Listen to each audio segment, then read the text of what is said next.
Hello, everyone, and welcome to New York Empoleon's Week 2 Team Builder of the PBAL. We are here this week taking on Zach, coach of the Chicago Beartics, who was my co-host during the draft stream. So I got to know him there. Super cool dude. Definitely go check out his channel.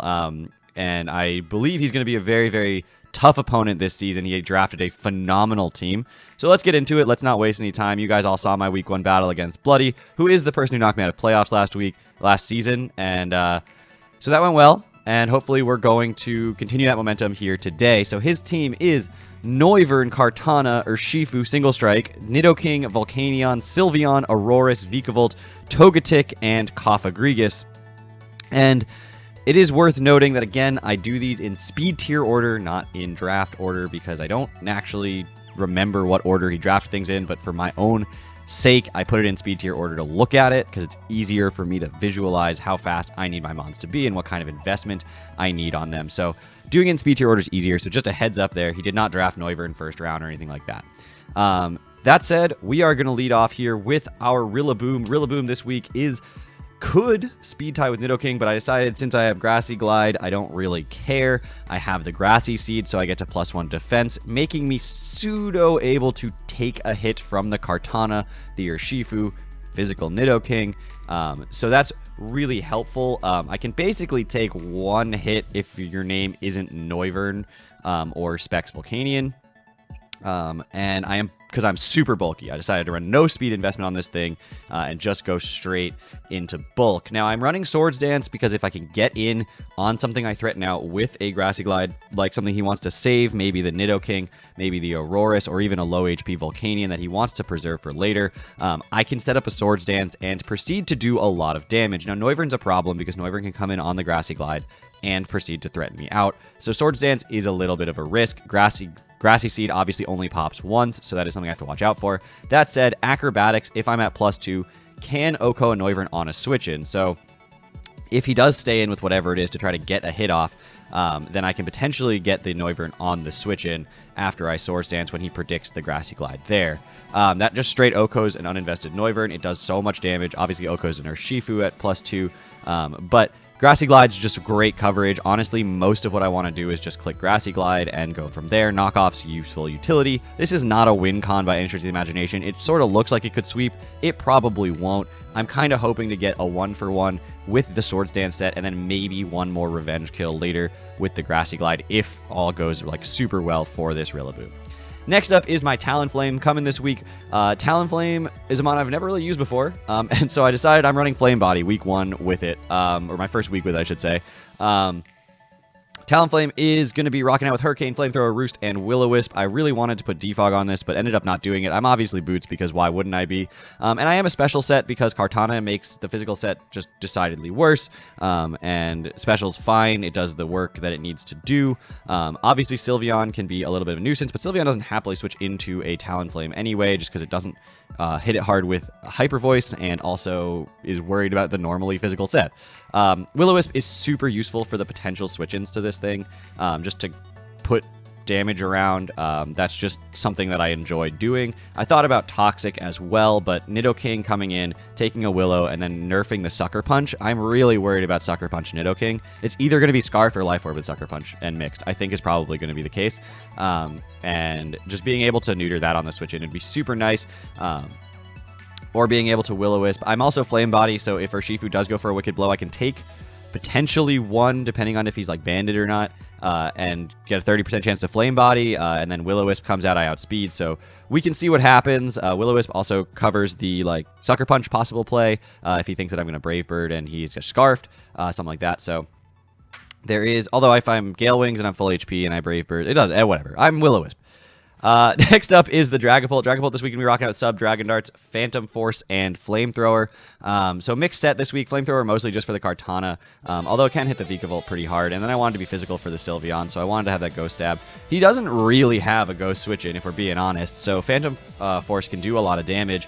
And he does have the Urshifu, which can be a nuisance, but I am Colberberry, I am Sub, so if he does try to make this read between the Wicked Blow or the Sucker Punch, I can substitute, and if he gets it wrong, then I get a free sub if he Sucker Punches on that, and then I can go for Dragon Darts from behind a sub, not have to worry about it as much, and so Since the Unseen Fist goes through Protect, it doesn't go through Substitute. So Dragon Dart's just a useful move, can break Sashes. I'm not sure that's going to be that relevant unless he's Sash Noivern, which probably not that likely of a bring this week.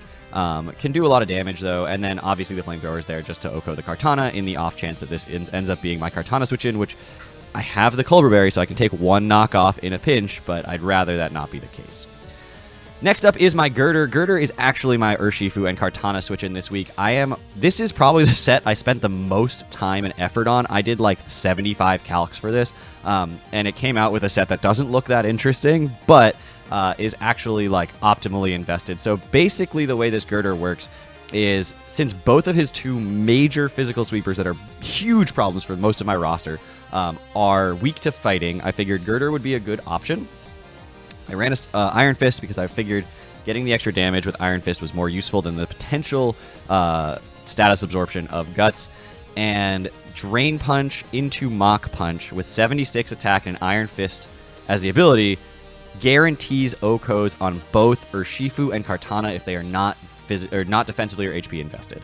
Kartana can actually be a little bit HP invested and still be Oko'd, but because I have Durant, I'm not even sure Kartana would want to run a lot of HP investment, and because of Obstagoon, I feel like Urshifu also wants to run a lot of speed, so he's not going to have the opportunity to run a ton of defensive investment if he does want to run max attack, max speed. So Drain Punch into Mach Punch.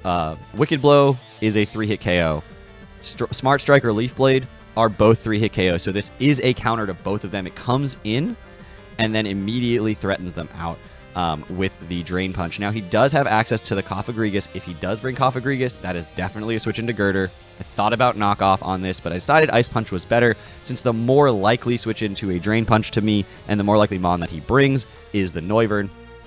Noivern just felt really realistically like the Mon that would come in on this. Ice Punch covers that. So if I do make that read, get rid of the Noivern, and then I don't have to worry about it for the rest of the game. Drain Punch just helps me stay healthy as well, so I decided to go with that over close combat.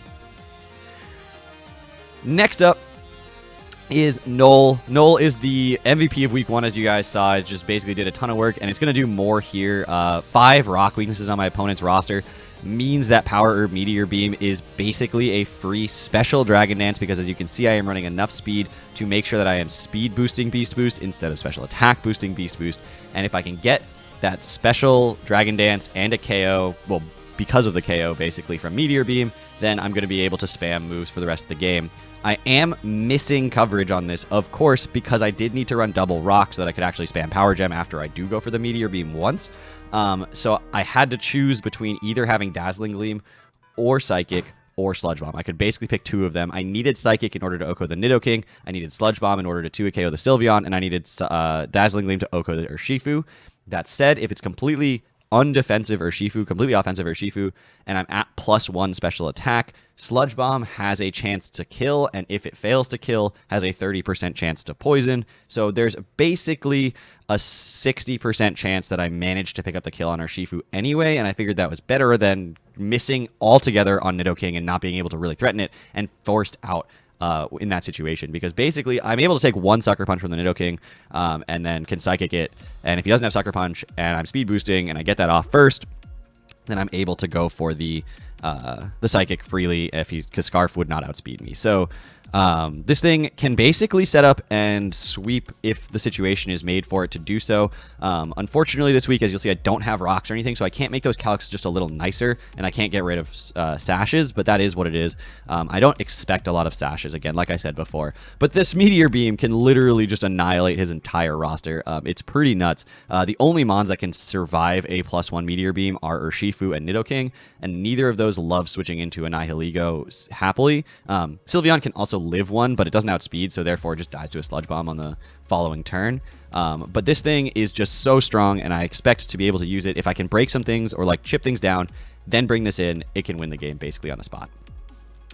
Next up is my Gardevoir. Gardevoir this week is going to be rocking out with the Moonblast, Thunderbolt, Mystical Fire, and Psyshock. It is going to be Assault Vested because I have no other switch into Volcanion and Nidoking literally anywhere on my roster. Just look up and down. I literally just can't switch into those mons. So Gardevoir gives me an option. It can take a Life Orb, Sludge Bomb, Sludge Wave from the Nidoking. It can take a Fire Blast from the Volcanion, from Specs Volcanion.